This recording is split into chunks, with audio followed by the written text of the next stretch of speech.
Бля, ты с курака! От Калининграда до Владивостока, через динамики радиоприемника ловите на себе взгляд из курака. Бля, ты с курака!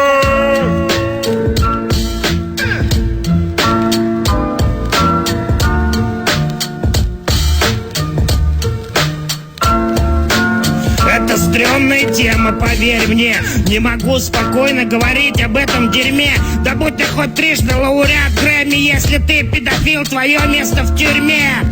Хотя попадись они ко мне в руки, лично бы разорвал на куски. Я нетолерантен, страдаю гомофобией, они вызывают во мне дикую злобу. Музыкант-педофил — это не новость. Лично я верю в его виновность. Есть те, которые встали на его сторону. А много ли у вас в компьютере детского порно? Замечен в этих скандалах уже третий раз. Вы еще сомневаетесь, что он и вы будете мне говорить про его заслуги? Побойтесь Бога, послушайте себя, люди. Подумай, почему у этого вампира в самых разных уголках мира непременно оказываются знакомые, вовлеченные в распространение детского порно. И я на 100% уверен, хоть убей, что у нормальных людей нет таких друзей. У нормальных людей нет такого хобби. Я не хочу верить в педофильское лобби.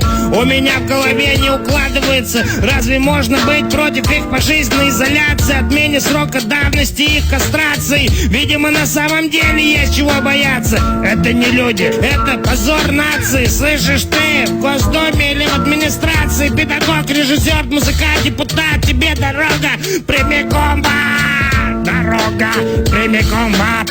Ад, ад, ад, ад.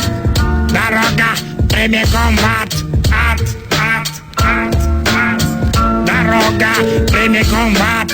Ад, ад, ад, ад. Дорога прямиком в ад.